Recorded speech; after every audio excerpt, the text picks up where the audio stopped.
রবের কিংডমে যত দুর্নীতিবাজ নেতা নেত্রী এবং কর্মী সমাজ রয়েছে, এদের থেকে আল্লাহ তাআলার কাছে আশ্রয় চাচ্ছি।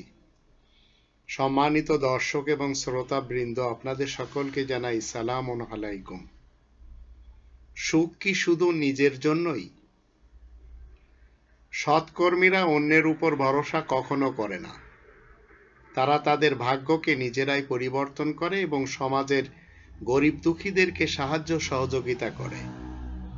দুর্নীতিবাজ নেতারা এবং সমাজের ধনবান যারা, তারা কেবল নিজেদের সুখের জন্য আইন তৈরি করে, আর এমন আইন তৈরি করে যে তারা বন্দুক চালায়।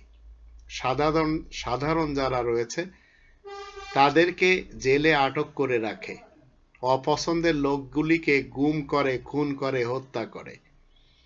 এসবের কারণে দেশ এবং সমাজে অরাজকতা দেখা দেয়। মানুষের দুঃখ কখনো শেষ হয় না। ধীরে ধীরে গরিবরা আরো গরিব হতে থাকে, আর বড়লোক যারা, তারা আরো বড়লোক হতে থাকে। শান্তি কখনো গণতন্ত্র মানলে আসবে না, কোথাও আসেনি। কখনো জনতার বুকে গুলি চালানোর অর্ডার দিলে কিংবা বোমা বিস্ফোরণ করানোতে শান্তি আসতেই পারে না।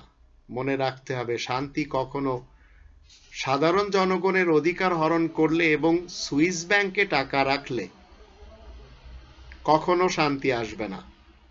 তাই পুরা জাতিকে পরিবর্তন করার জন্য কোরআনের 13 নম্বর সূরা আর-রদের 11 নম্বর আয়াতকে সামনে রাখতে হবে, যেখানে আল্লাহ বলছেন, এই আয়াতটির বাংলা অনুবাদ হলো, তার সামনে ও পিছনে পাহারাদার নিযুক্ত রয়েছে, আল্লাহ তাআলার হুকুমে সে তাকে রক্ষা করে থাকে।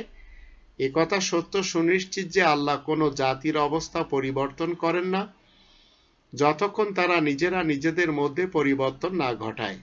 আল্লাহ যখন কোনো জাতির জন্য অশুভ কিছু ইচ্ছা করেন, তখন তা ফিরিয়ে রাখার মতো কেউ যে নেই, আর তিনি ব্যতীত আর তো কোনো সাহায্যকারীও নেই।